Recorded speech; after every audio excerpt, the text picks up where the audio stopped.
Hello madam, कैसी हो? कहाँ की मैडम? क्या हुआ? ये मुंह क्यों लटका हुआ है? मुझे तो ऐसा लग रहा है कि मैं कभी सीटेट का एग्जाम क्लियर कर ही नहीं पाऊंगी। क्यों, क्या हुआ? क्या हुआ?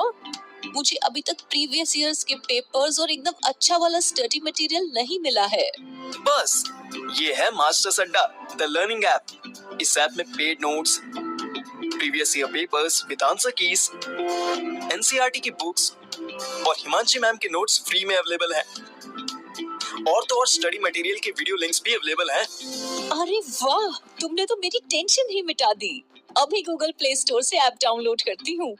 आप भी डाउनलोड कीजिए मास्टर्स अड्डा, द लर्निंग ऐप, और करें तैयारी टेंशन फ्री।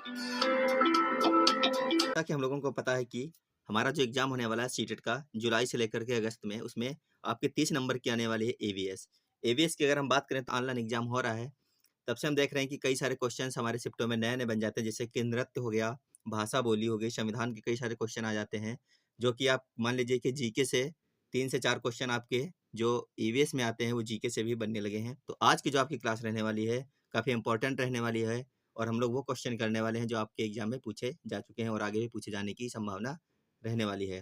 तो चलिए एक बार सभी लोग सेशन को शेयर कर दीजिए और वीडियो को लाइक कर लीजिए। उसके बाद में शुरू करते हैं आज की अपनी बेहतरीन क्लास। तो जिन लोगों की मैथ्स वीक है, इंग्लिश नहीं आती है, उन लोगों के लिए ये जो ईवीएस है बहुत ही ज़्यादा नंबर गेन करने वाला सब्जेक्ट है। अगर आपने अच्छी तरीके से ईवीएस पढ़ ली और अच्छी तरीके से क्वेश्चन करने लग गए तो आपके जो मार्क्स हैं वो 90 यानी कि 90 के ऊपर ही आने वाले हैं। तो चलिए लगातार प्रैक्टिस करने से ही ये संभव रहने वाला है। आपके सामने पहला क्वेश्चन आ चुका है, तो सभी लोग इसका आंसर करने की कोशिश कीजिएगा। लिखा है कि पर्यावरण में होने वाले किस परिवर्तन के कारण रेखा की माँ उसे पेड़ के नीचे सोने से मना करती है, या फिर सोने के लिए मना किया। आपको यही बताना है कि पर्यावरण में होने वाले किस परिवर्तन के कारण रेखा की माँ ने उसे पेड़ के नीचे सोने से मना किया। रेखा की माँ ने कहा है कि आपको पेड़ के नीचे नहीं सोना है, तो सभी लोग इसका आंसर कीजिए कि ऐसा कौन सा परिवर्तन है जो होने वाला है जिस कारण रेखा की माँ ने उसे पेड़ के नीचे सोने से मना कर रही है। पहला जो आपके सामने आंसर है वो है कार्बन डाइऑक्साइड गैस की कमी। दूसरा आंसर है कार्बन डाइऑक्साइड गैस की अधिकता। तीसरा आंसर है ऑक्सीजन की मात्रा कमी, जबकि चौथा ऑप्शन है ऑक्सीजन की मात्रा में अधिकता। तो इन चारों में से ऐसा कौन सा परिवर्तन होने वाला है जिसके कारण रेखा की माँ ने उसे पेड़ के नीचे सोने से मना कर दिया है? तो इस क्वेश्चन का सही आंसर होने वाला है option number B, carbon dioxide gas की अधिकता हो जाएगी, इसीलिए रेखा की माँ ने उसे पेड़ों के नीचे सोने से मना किया था। जिन लोगों का ऑप्शन नंबर 2 था उन सभी का सही हो गया होगा क्वेश्चन नंबर 1। तो आप लोगों को एक बात और बतानी है कि जिन लोगों को भी इस बार सीटेट का एग्जाम देना है जुलाई 2023 में और सीटेट पास करना है, उनके लिए हमारा जो ऐप है मास्टर्स अड्डा द लर्निंग ऐप, वहाँ पर आपको काफ़ी कुछ मिलने वाला है। और जिनको फ्री में पढ़ना है उनके लिए फ्री भी नोट्स वहाँ पर दिए गए हैं, और हिमांशी मैम के सभी नोट्स जो इस साल के हैं या फिर पिछले सालों के हैं वो सभी वहीं पर ऐड किए गए हैं, तो आप उनको फ्री में पढ़ सकते हैं। अगर हम बात करें एनसीईआरटी की, तो एनसीईआरटी आपको सिर्फ मास्टर्स अड्डा द लर्निंग ऐप के ऊपर बिल्कुल फ्री में मिलने वाली है, दोनों ही मीडियम में, हिंदी और इंग्लिश में। तो आप तुरंत ऐप को डाउनलोड कर लीजिए और यहाँ पर जाकर के अपनी तैयारी बेहतरीन कर सकते हैं। तो चलिए देखते हैं क्वेश्चन नंबर 2। क्वेश्चन नंबर 2 है पर्यावरण अध्ययन के शिक्षकों को निम्न में से किस पर ध्यान देना चाहिए। आपको आंसर करना है क्वेश्चन नंबर 2 का। इसके अध्ययन में शिक्षकों को निम्न में से किसके ऊपर ध्यान देना चाहिए? पहला ऑप्शन है बच्चे के दृष्टिकोण पर, दूसरा है अभिभावकों के विचारों पर, तीसरा आंसर है प्रयोगों एवं उदाहरणों पर, जबकि चौथा ऑप्शन है पुस्तकों एवं परीक्षाओं पर। तो बताइए इन चारों में से कौन सा आंसर होने वाला है क्वेश्चन नंबर 2 के लिए। फटाफट सभी लोग आंसर करते रहिएगा, बहुत ही शानदार क्वेश्चन है और सभी के सभी वही क्वेश्चन आज की इस क्लास में हम कर रहे हैं जो आपके एग्जाम में पूछे जाने की बहुत ही ज़्यादा संभावना रखते हैं। क्वेश्चन नंबर 2 के लिए ऑप्शन नंबर सी जिन लोगों ने किया उनका सबका बिल्कुल सही हो जाएगा। क्या हो जाएगा? पर्यावरण अध्ययन के शिक्षकों को निम्न में से किस पर ध्यान देना है? तो प्रयोगों एवं उदाहरणों पर ध्यान देना है। ऑप्शन नंबर सी बिल्कुल सही है। अगला क्वेश्चन है शराब के अत्यधिक सेवन से होने वाली बीमारी है। आपको ये 4 ऑप्शन दिए गए हैं, इन चारों में से आपको बताना है कि शराब के अत्यधिक सेवन से होने वाली बीमारी कौन सी है। पहला ऑप्शन है फेफड़ों का कैंसर, दूसरा ऑप्शन है यकृत शोथ यानी कि हिपेटाइटिस, जबकि तीसरा ऑप्शन है एड्स और चौथा ऑप्शन है मधुमेह। क्वेश्चन नंबर 3 के लिए आप लोगों को आंसर करना था। क्वेश्चन नंबर 3 के लिए जिसका सही आंसर रहने वाला है वह है हिपेटाइटिस, यानी ऑप्शन नंबर बी जो है आपका बिल्कुल सही हो जाएगा। शराब के अत्यधिक सेवन से होने वाली बीमारी है हेपेटाइटिस। देखते हैं अगला क्वेश्चन। क्वेश्चन है, निम्नलिखित में से कौन वायुमंडल में ऑक्सीजन और कार्बन डाइऑक्साइड के संतुलन में प्रमुख भूमिका निभाता है? तो इसका आंसर आप लोगों को करना है कि ये 4 ऑप्शन दिए गए हैं, इनमें से कौन सा ऑप्शन ऐसा है जो वायुमंडल में ऑक्सीजन और कार्बन डाइऑक्साइड के संतुलन में प्रमुख भूमिका निभाता है? पहला है श्वसन, दूसरा है प्रकाश संश्लेषण, तीसरा ऑप्शन है पत्ती की संरचना और चौथा ऑप्शन है ओजोन परत। तो बहुत ही अच्छा क्वेश्चन है और बहुत ही आसान क्वेश्चन है। क्वेश्चन आपके एग्जाम में पूछे हुए हैं। तो इस क्वेश्चन का जो सही आंसर है वह है प्रकाश संश्लेषण। अगर हम श्वसन की बात करते हैं तो हम लेते हैं ऑक्सीजन और छोड़ते हैं कार्बन डाइऑक्साइड, तो इससे संतुलन नहीं बन सकता है। जो प्रकाश संश्लेषण की क्रिया होती है उसमें क्या है, पौधों के द्वारा कार्बन डाइऑक्साइड ली जाती है और ऑक्सीजन छोड़ी जाती है। तो ऑप्शन नंबर बी यहाँ पर बिल्कुल सही है।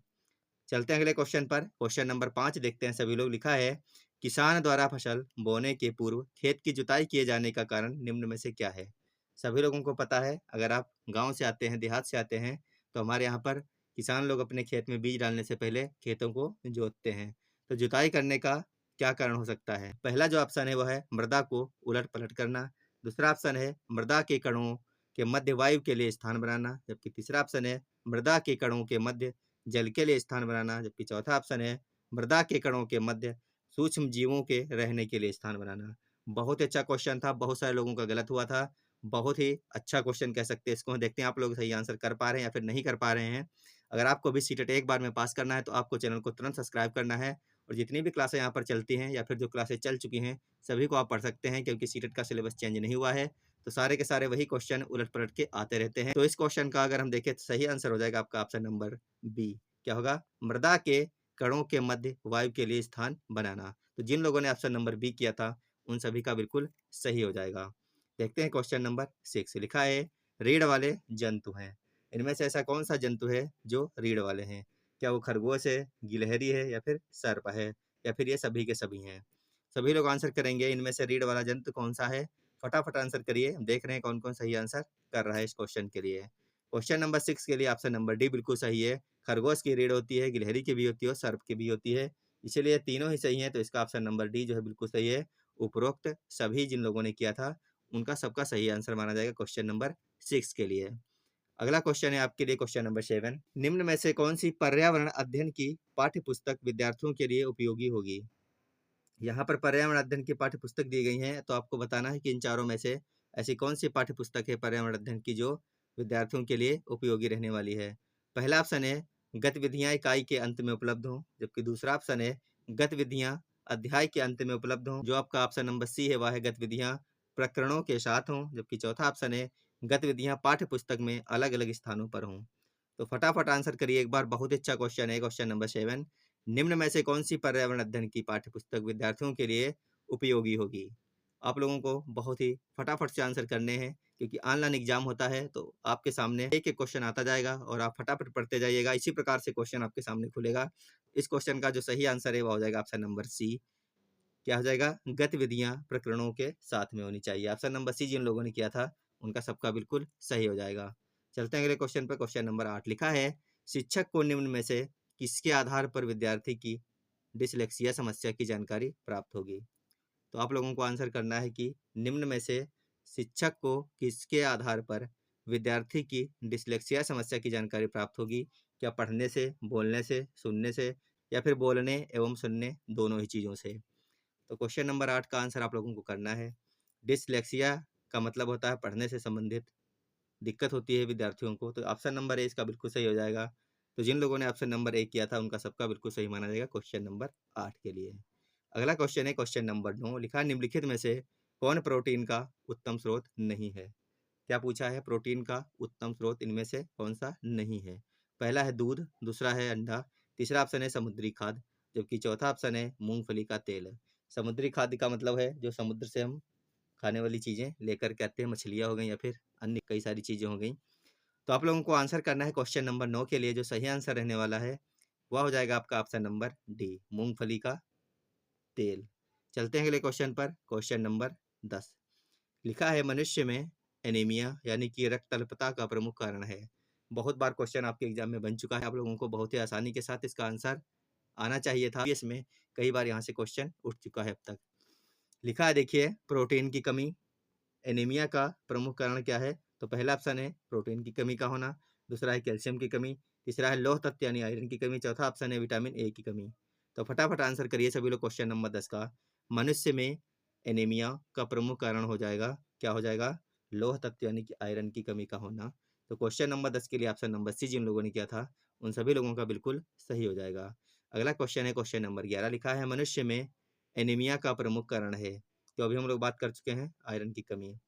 अगला क्वेश्चन है सर्वाधिक महत्वपूर्ण सीखने का संसाधन है। सर्वाधिक महत्वपूर्ण सीखने का संसाधन क्या है?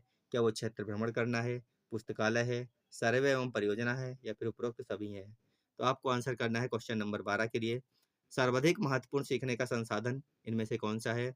क्या किसी बालक को अगर हम क्षेत्र भ्रमण के लिए ले जाएं तो सबसे ज़्यादा सीख सकता है, या फिर हम उसको लाइब्रेरी में जाकर के बैठा दें, पुस्तकालय में वो किताब पढ़ते रहे तब सबसे ज़्यादा सीखेगा, या फिर सर्वे एवं परियोजनाओं के ऊपर वो ध्यान दे तब सीख जाएगा, या फिर इन सभी माध्यमों से सीखेगा? तो क्वेश्चन नंबर 12 के लिए ऑप्शन नंबर डी बिल्कुल सही है। अगर वो इन तीनों का उपयोग करता है तो वो बहुत ही अच्छी तरीके से हर एक चीज़ सीख जाएगा। यानी ऑप्शन नंबर डी बिल्कुल सही है इस क्वेश्चन के लिए। अगला क्वेश्चन है आपका, खरीफ फसल बोई जाती है। कब बोई जाती है आपको ये बताना है खरीफ की फसल। पहला ऑप्शन है जून से सितंबर के बीच में, दूसरा ऑप्शन है अक्टूबर से दिसंबर के बीच में, तीसरा ऑप्शन है जनवरी से मार्च के बीच में, जबकि चौथा ऑप्शन है अप्रैल से जून के बीच में। तो खरीफ की फसल कब बोई जाती है आप लोगों को ये बताना है। क्वेश्चन नंबर 14 का जो सही आंसर रहने वाला है वह रहने वाला है खरीफ की फसल बोई जाती है जून से सितंबर के बीच में, सभी को पता भी होगा। तो ऑप्शन नंबर ए इसका बिल्कुल सही है। इस प्रकार के क्वेश्चनों की भरमार रहती है सीटेट के एग्जाम में, और आपको लगता है कि हार्ड क्वेश्चन आएंगे, हार्ड क्वेश्चन के साथ में आसान क्वेश्चन भी आते हैं जो आपके गलत हो जाते हैं। ये क्वेश्चन आसान भी नहीं है और हार्ड भी नहीं है, जिनको आता है उनके लिए बिल्कुल ही आसान है, जिनको नहीं आता है वो पूरे दिन बैठे रहेंगे लेकिन इसका आंसर नहीं निकाल पाएंगे। इस क्वेश्चन को पढ़िए और आंसर कीजिए। लिखा है निम्न में से कौन सी विधि पर्यावरण अध्ययन पढ़ाने की विधि का अपवाद है? निम्नलिखित में से कौन सी विधि पर्यावरण अध्ययन पढ़ाने की विधि का अपवाद है? पहला ऑप्शन है समस्या का समाधान, दूसरा है सहयोगात्मक शिक्षा, तीसरा है निर्देशित खोज, और जबकि चौथा ऑप्शन है व्याख्यानों से समझाना। तो क्वेश्चन नंबर 15 के लिए आप लोगों को आंसर करना है निम्नलिखित में से कौन सी विधि पर्यावरण अध्ययन पढ़ाने की विधि का अपवाद है? क्वेश्चन नंबर 15 के लिए हो जाएगा ऑप्शन नंबर ए आपका बिल्कुल सही, समस्या का समाधान। ऑप्शन नंबर ए जिन लोगों ने किया था उन लोगों का बिल्कुल सही यहाँ पर आंसर हो जाएगा समस्या का समाधान। ऑप्शन नंबर थी आपकी आज की क्लास। अगर आपको क्लास अच्छी लगी हो तो वीडियो को जरूर लाइक कीजिए और अपने साथियों के पास में जरूर शेयर करिएगा। और आप लोगों को करना है एक काम, मास्टर्स अड्डा द लर्निंग ऐप को तुरंत डाउनलोड करना है। वहाँ पर जाकर के आपको एवीएस के लिए जितनी भी आपकी बुक्स हैं, जो एनसीईआरटी की किताबों से जहाँ क्वेश्चन लिए जाते हैं, अगर आपने दोनों ही पेपर में फॉर्म डाल रखा है तो आपको साइंस पढ़ने के लिए एनसीईआरटी की जरूरत पड़ने वाली।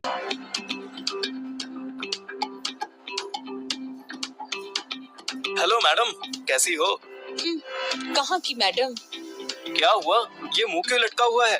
मुझे तो ऐसा लग रहा है कि मैं कभी सीटेट का एग्जाम क्लियर कर ही नहीं पाऊंगी। क्यों, क्या हुआ? क्या हुआ?